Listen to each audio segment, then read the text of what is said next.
Well, veterinary professionals are experiencing extraordinary levels of burnout and compassion fatigue.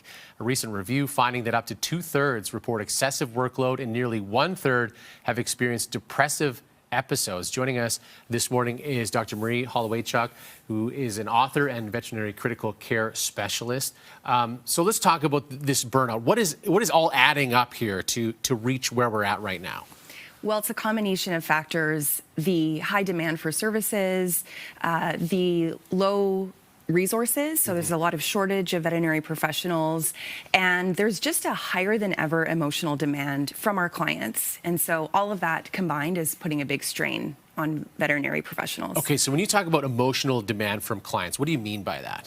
Well, the cases that we deal with are really life and death on a regular basis. It's not all healthy puppies and kittens that come into the practice. And so a lot of the times owners too are weighing financial decisions, right? So everything comes at a cost, and there's often these situations where they can't afford it, and so they're having to decide whether or not to euthanize their pet. And so when you deal with those situations on a regular basis, it really takes a toll. And you're expected to have all the answers for them as well.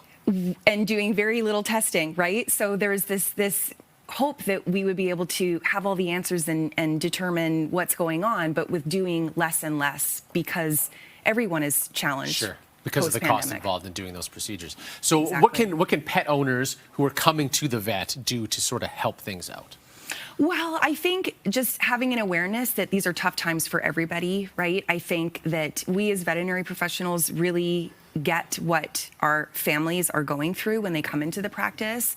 I think for pet owners, knowing as well that there's a lot of challenge on the other side too, that we came into this profession because we care so much and we want to help, and we're working with limited resources as well. So making it a really collaborative effort, being honest about where people are at in terms of their financial capabilities and coming to the best decisions that we can from there. Now, how does this expand to other fields? There are other caregiving jobs out there. Is this a similar situation for them too?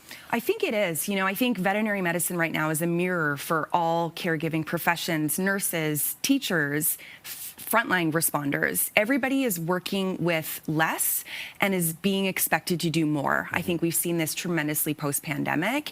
And so I think at the end of the day, what veterinary medicine highlights is that we have to find ways to take care of the people who are taking care of others to make their jobs sustainable. Otherwise, we're not going to be able to do the work that we really are passionate about doing. Now, that's a macro conversation. On the micro level yourself, do you have any advice for those in those caregiving roles who can maybe help themselves out in the meantime?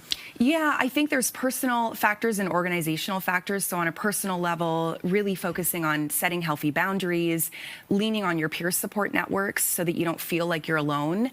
I think in the workplace, organizations really want to emphasize healthy communication amongst the team, psychological safety. So we're working in environments where it's safe to say, I'm not okay, or I need help. And hopefully all of those things combined will help to make all of our caregiving professions more sustainable. Well, Marie, it's an important conversation. We appreciate you being here this morning. Oh, thanks for having me. Now, Marie has a book, Compassionate Calling, What It Really Means to Be a Veterinarian. It is available right now. For more information, you can visit marieholowaychuk.com.